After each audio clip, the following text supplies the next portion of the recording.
Assalamualaikum warahmatullahi wabarakatuh. Upaya pemberantasan korupsi. Upaya penanggulangan kejahatan korupsi dengan hukum pidana.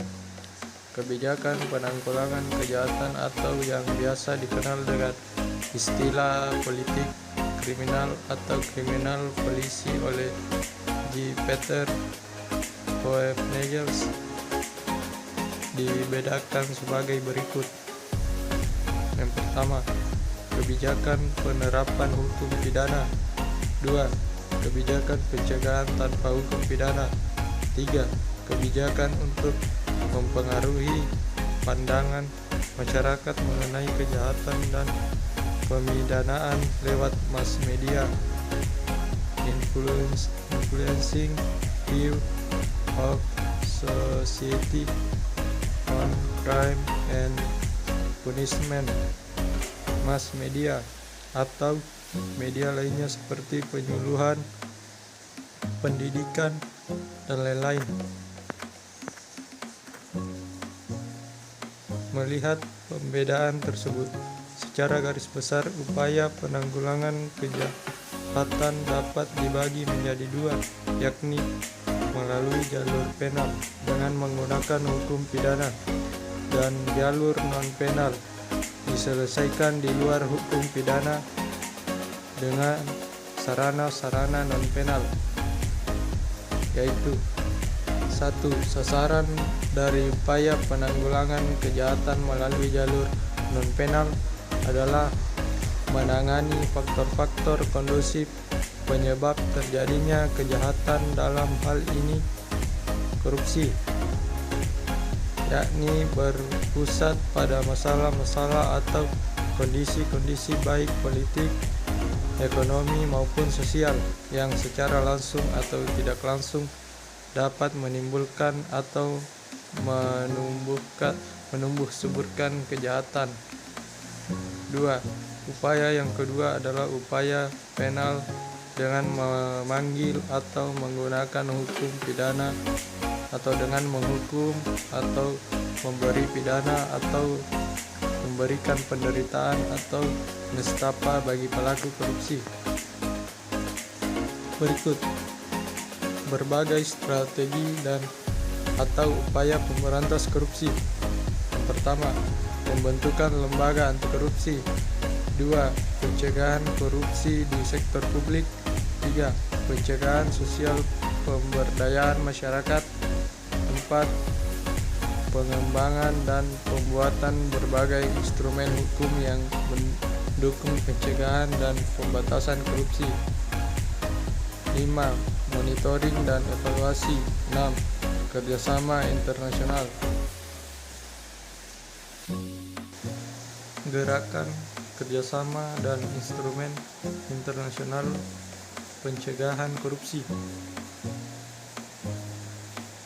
Gerakan organisasi internasional. Pertama, Perserikatan Bangsa-Bangsa. 2. Bank Dunia. 3. Organization for Economic Cooperation and Development. 4. Masyarakat Uni Eropa. Instrumen internasional pencegahan korupsi. United Nations Convention Against Corruption.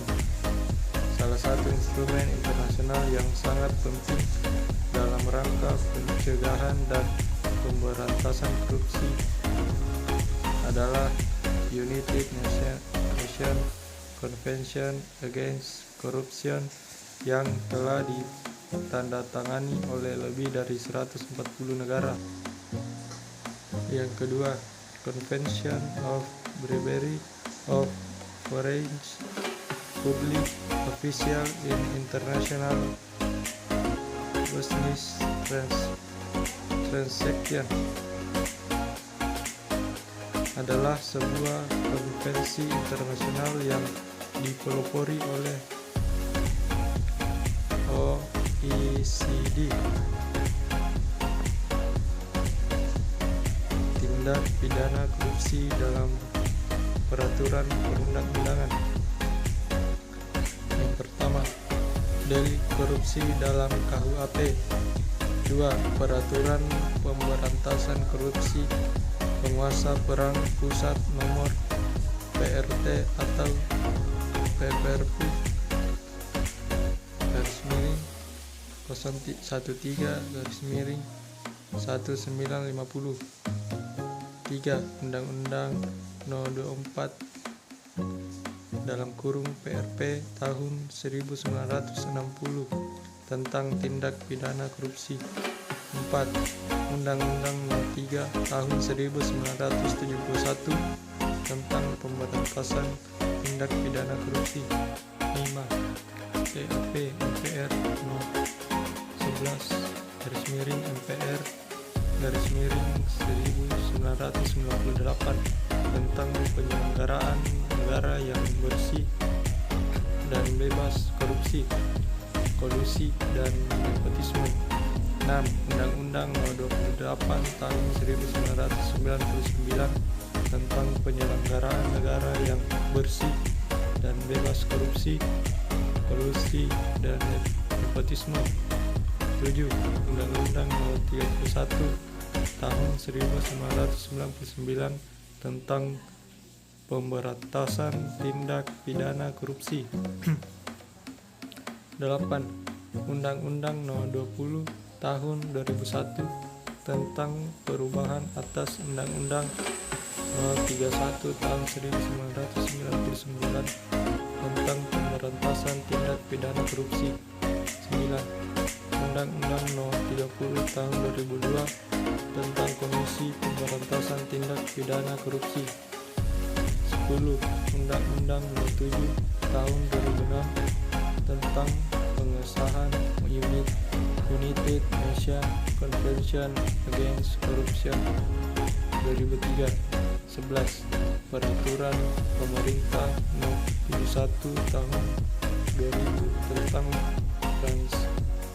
peran serta masyarakat dan pemberian penghargaan dalam pencegahan dan pemberantasan tindak pidana korupsi. 2. Instruksi Presiden No. 5 tahun 2004 tentang percepatan pemberantasan korupsi.